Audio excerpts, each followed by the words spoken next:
olwaleero tulina legendary waliwo abalabako Jamagenda waliwo abaliko mu dance competitions naye yaliko mu mawulire kugamba akoze ebintu bingi mu ggwanga lino era wetwogera ku entertainment industry naddala TV production naddala radio presenting and everything you can't fail to mention JK Kazoora. How are you doing? I'm good. It's a blessing to be here. My daughter Ndimusanyifu nnyo and did you call me my daughter? Of course you're my daughter. Yes. I'm happy for the progress engeri you know Jotambuza and kusomero lyaffe Simari Skilling Institute tuba tuwa abaana skills ne mbasomesa ekintu kimu. You must have a skill of working hard. And you work hard. Thank you. Yeah, so you must have a skill. Mankulaba ndi muchibala Joli emsingai eri ku play hard Joli. Oh, you remind me of myself. Era naffe bwetu betwalinga buli wamu tubawo. So okuba ng'olina skill ng'olina okupresentinga ng'olina ki, but you must have a skill of working hard. And there's no media personality in this Uganda that has outworked me. Taliyo. Speaking about that, yeah. Okoze ebintu bimeka okuva watandika n'ogamba katika mbere mu public face.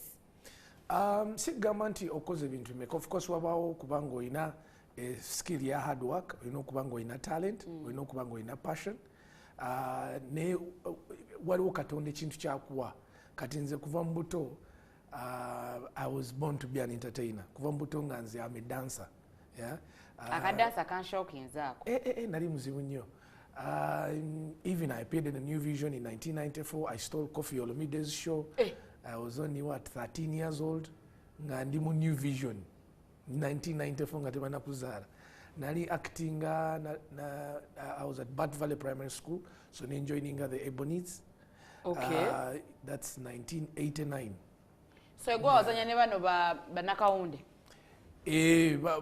Vario, but yes, vario, but I did sayingira sakola production. I went ngabanonya bana bato ku Bat Valley kuzi bali. So nintandika ku training nabo. So when again okutandika ku screening the first show mama wange nabiwulira. Kati by then mama wange ngali yatandika ne Robert Kayanja. Now 89 so church ya webichi then kati nzo mwana we ndimbi ebyo kati enako ezo nga bwe bakula ngo actinga Olympia star ayayaya obwa ngaga yagenda. I remember mami yajja kate ate Jimmy Katumba. By then Jimmy Katumba was the biggest around there. Kata amutte. So kati yao that's when I stopped acting. But nentandika ku acting ate katumbi somero kati you appear in dramas okusomero bichi acting nga byenkola nenga mom is okay with that. That is okay because you're not going to screen, you're not going to go okay nga tugenda ko National Theatre bwe twakwiranga MDD was such a big thing. Era ne Pepsi nga in Mirinda I work for Pepsi. I've put in proposals to see how we can revive MDD. Abana abanji bemulawa na bakabi bano ba Richard Tuhanje ba Ronnie McVex. The first time kujje Kampala bali basomera Mbarara. The first time kujje Kampala bajjanga ku National Theatre twabanga ne competitions za MDD ngaza manyi nga amasomero nga competing from all over nebyo kati byava. That's how you'd see talent ngola abana kati bazze ngoga omwana ngomulaba from the myaka 10 ngali talented nesibine ebyamwe byokugwira kati novaayo notandika. Back in the day which celebrity used to talk too much? We call this now clickbait content. Yeah, gossip, myopic agents. It's a bubble. Myopic agents kategeza. Myopic. Tewali muntu awuddawo. Bino ebintu ebyokutandika okuvuma abantu byatandika na Red Pepper. Okay. Yeah, so from Red Pepper, Mary Ruswata Najja, but it was serious content. You couldn't waste time because first of all platforms zali ntono ngazili bibiri satu. So there's no way you start going there and then start saying I think ne parents bafa abedda ng'empisa za amaanyi nga tosobola kuddaali n'ovuma omuntu kuti niwe aba uncle niwe abanire bakuleeta ne bakuba kibooko. So discipline was culture and empisa zalingawo si But would you expose artists on your show? No, I interviewed everybody. For example, if you saw me last night and I am Evelyn, one of the biggest female artists, would you come on your show Jamagenda and say, Evelyn, namulabye joyata mide nagwe ekigo? You wouldn't say that if they had played like my song? Again, I don't think I ever, you know, sort of, no, I don't think I would say that. I don't think I would say that. No, I can't say that. But did anyone do that kind of a show? I would say it, but yeah, you know, it was such a vibe, man. We were vibing never to our core here, but yeah, I hope you're okay, bro. So I can't, you know. I don't want to bring my fellow, because we were like the same. We're age mates, we're classmates, our same class with Peter Miles, Peter Kanye, so we were like classmates. Orlando, no, why are you trying to hurt your friend? Yeah? Why are you trying to disrespect? Why are you trying, take a muno and see? But he's speaking the truth, putting someone down. No. There are certain things we always see come. Kati wale ungola mama wako le chintu. Neno ganti. Dane mama wanga no msajja mulala bade. Auntie mama wange tell him limelight. But this is like, you know, the person I'm dealing with, omuntu gwensomye naye gwenkuze naye. Kati Peter Miles ndidde naye same plate. Then nziriwali and I bring them down. No. It's like a job. No. You didn't have anyone as enako abakolanga shows olugambo. All our shows, they had elements of Rugambo. Of course, when you're presenting a music show, you're definitely giving information of what's happening. Exactly, yes. But again, what sort of information? Would you expose artists who don't know how to sing? No, I wouldn't do that. I would never, ever, even if I found what ngende narabye simanyi chameleon akoze kino ngende nsulewo. No, I can't do that. We saw a video gye wakoze novayo nga ogamba Natasha, who you are related to. By that one, you're joking that you're not related to Natasha. They thought it's because of the 5 billion or nnyo because of the 5 billion. So kotukaka say Natasha nkazidiwo. I didn't say she's my cousin. I said Bawe is an uncle to my wife, and the Kaljiris are my neighbors in the village, and I grew up with them. So it's a family that I understand pretty well, yeah. And also me, I am also not from an Ize family. I am from a very steady family, Okuzarwaje. Yeah, like I've told you, even my grandfather Enoch Kazoora fought in the Second World War. My grandfather, when he came back from the World War, he was the first driver of Western Nkoledde. Nga yaine motoka yekanga yavuga ba kings bani bonna.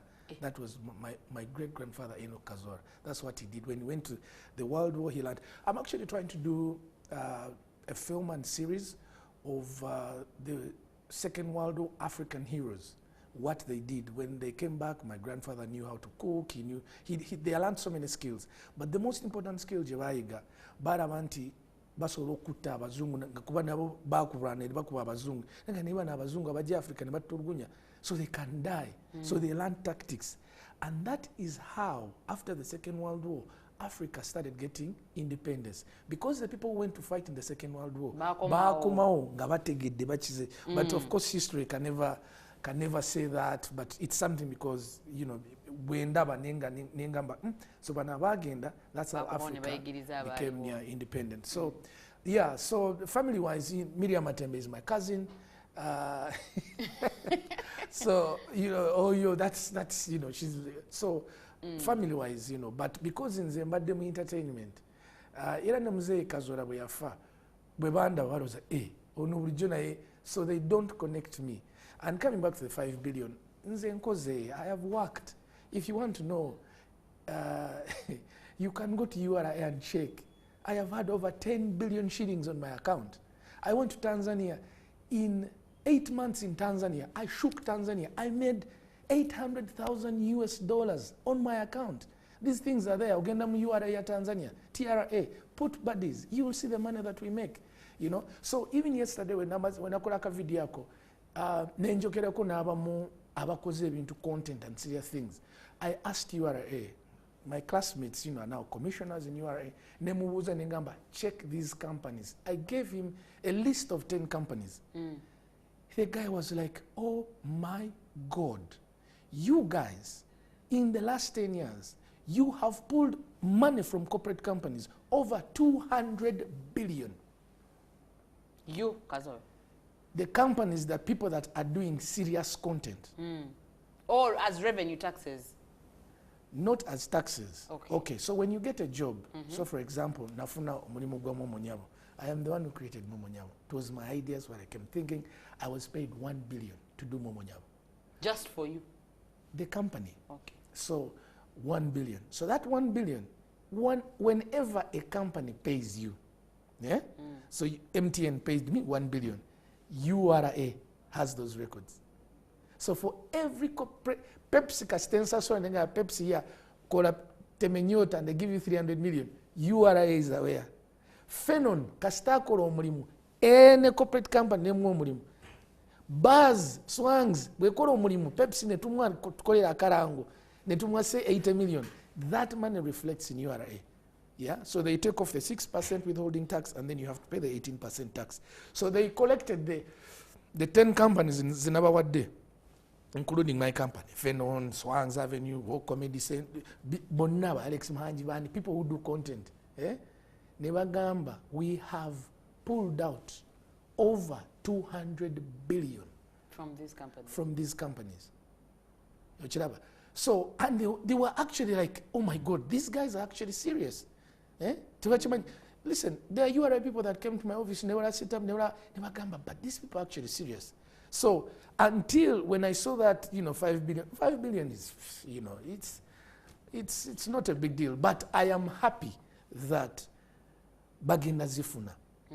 You see, if you get part of that money in the industry, Katife, you look up to us. You're here because you saw what I did. Yeah, you're not here because, you saw what I did, or you saw people that after me that saw what I did, and you saw, and you got the example. You say, hey, nefe twaingira mbuyingize tutandika far, but somehow we made it. So you have a template to look at. So when nkulaba nti bakasukubani bona chicken tonight, mwena, if you I don't know his name. I have never met him. No, he's called Chicken. Okay, I've never met him. So I'm in marketing, top of mind.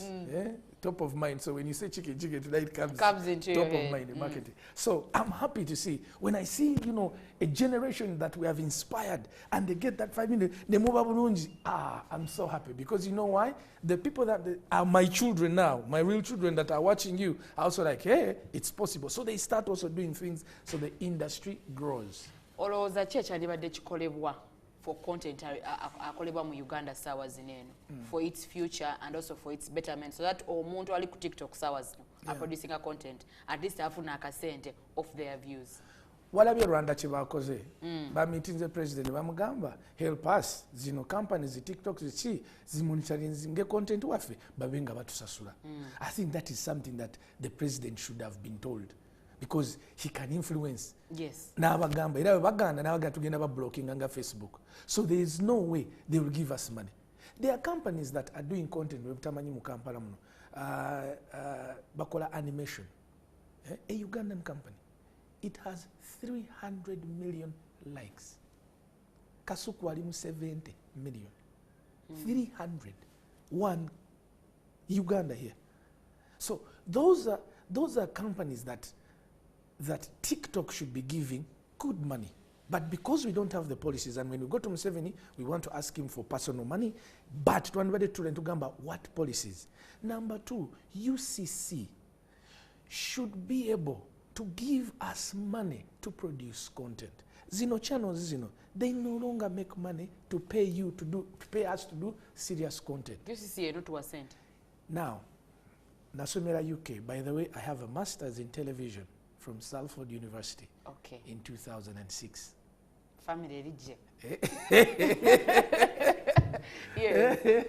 So, I don't know how many people have, but at Salford University, 2006, Salford University is the best in England. They even have what we call a media city. A media city where you have creators, where BBC is. BBC yakwata department nejitwala mu university media city bakola content. So first things first, we need Nkoledde at Simari Skilling Institute. We need to teach, because not everyone that comes up with a phone bakola content. No, you need to skill them. It has to be intentional. Not everybody, the few that you will get, you skill. kuba it will be an effect bali nabo balabe kyokola kiri different naye yakikola atya editing atya how these transitions coloring bichi they will also learn and say no wange nga simulungi ng'owoono bajja kuyiga. So intentionally we need to skill because Makerere Mascom omwana avaayo Mascom nga tasobola nakukola wano wadde. So number 2 ne tugamba gear, yeah? Tetusobola zino kamera kati zino zemuyina zavaako dda zino these are nimbye muganda wange zino kamera zino zemuyina zino zavaako dda muli ku bikadde tebakyalina bacameramen mu studio kati my brother you have 3 people here bali bakola byavaako dda kati biriwe biriwo. So boss cameras exactly kamera zibaako bwenkyuka bwenti ng'ekyuka temuli muntu agirwaninga biri wali ku machine ejja nekwata kasite kwata bwe tik tik ngekutte kasite eriso litambula ng'etambula no kamera bino byavaako dda bino. So we need to partner with the people that do this equipment. Ne bajja ne tubawa ndaba garden city is now empty. N'okwata ki garden city kyonna lukigaa kati kino kyaba creatives. N'okiteekaawo ne bajja n'okwata final CapCut gy'omukozesa ku editing. N'obayita n'obagamba here is space. We want to train. And you see why they want us. If you give them 1,000 kids nga bagenda kosa ne bakola new adjustment on CapCut, ne ba 1,000 kids ne balyoka bagikosa ne bawa feedback instantly. They will want that. It is hard to do that in America.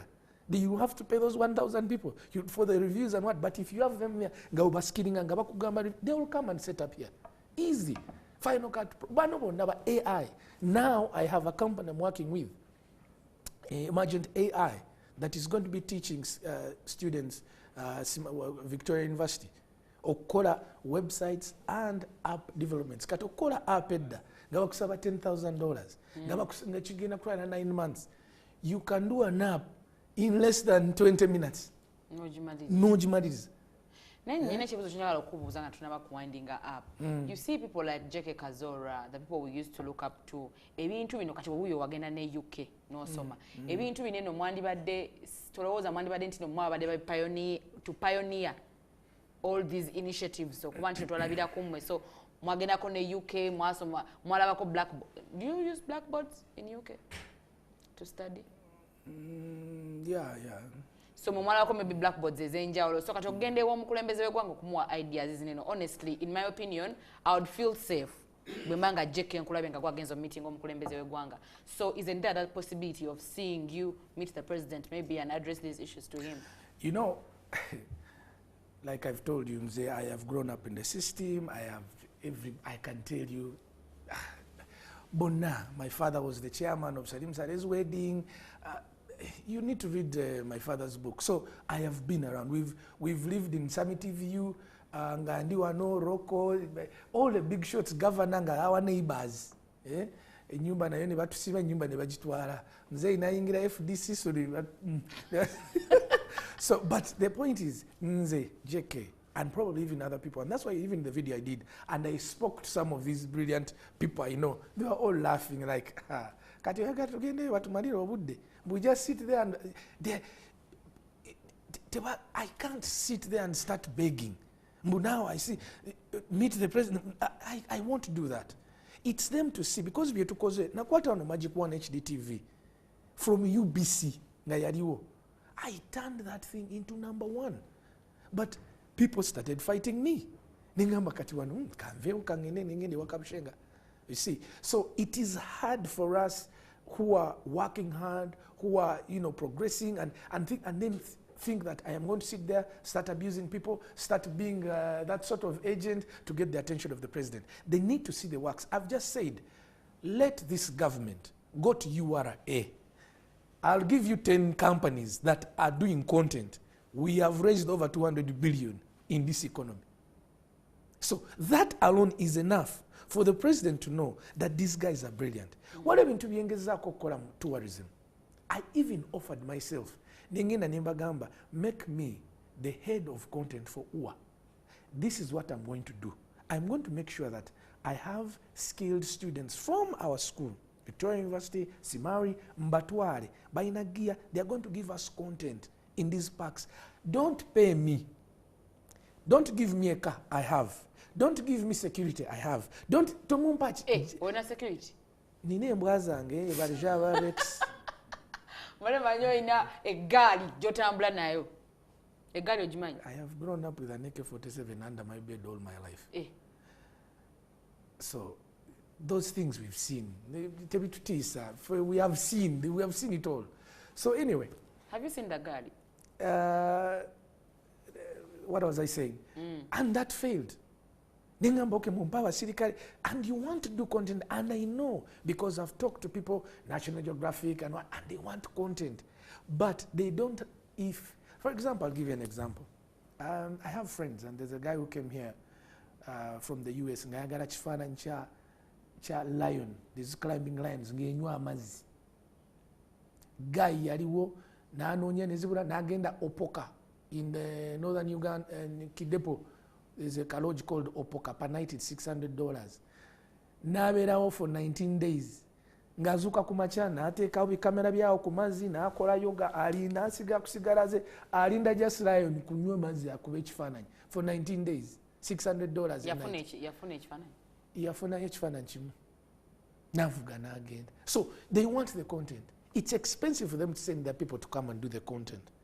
We know the formats they want. We know because we're about to somesa to be manyu bagala. But for you to even get the government to say, okay, JK, we've seen your proposal, go. Magic One HD, najikwata, nenda manengamba wano, youth entertainment, sigenda jisobola. Nemba gamba, nengenda UTB, nengenda UWA, nenda ma minister, Uncle Tobutibe. They will propose, guys, let's change this channel into a full-time tourism channel. Like National Geographic, I've watched them, I know.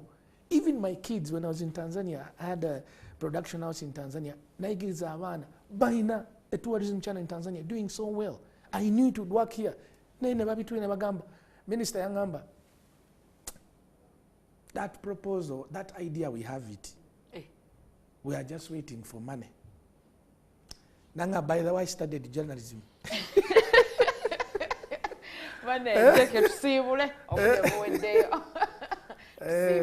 Okay. Yeah. Grateful to be here. With my daughter. Tugamba nti omuzade woli ngo ino mwana ali musinya 6 vac mulete ku Simari Skilling Institute ku Victoria University. Tuina courses katika nkwire wo mwana wonga agenda kusoma computer science IT. Mulete tumuyigirize website development and app development ya miezi 3 for only $395. Oyo mwana agenda kujja ge course eyo agenda kuba ebongo kole sente mu miezi 3 ngasoro kola app ngasoro kutuna ebintu bya agriculture naba koira ka app na tuna even ne one spark naga spark bakolide ka app kan ebi ngasoro kola ebintu before even you start university August. Ne waboli makerero boli wa apply, you can study online. Tuina ne courses endala content production okuyigo kola content using your phone. Tuina digital marketing oboli ya oli 40 years 50 years or in a business yo, but you don't know how you can use your phone, the internet, to scale your business, to get that market share. We'll teach you all that. You're now at Simari Skilling Institute, www.simari.ac.ug. Mbagala nnyo, guys. See you tomorrow. Good night.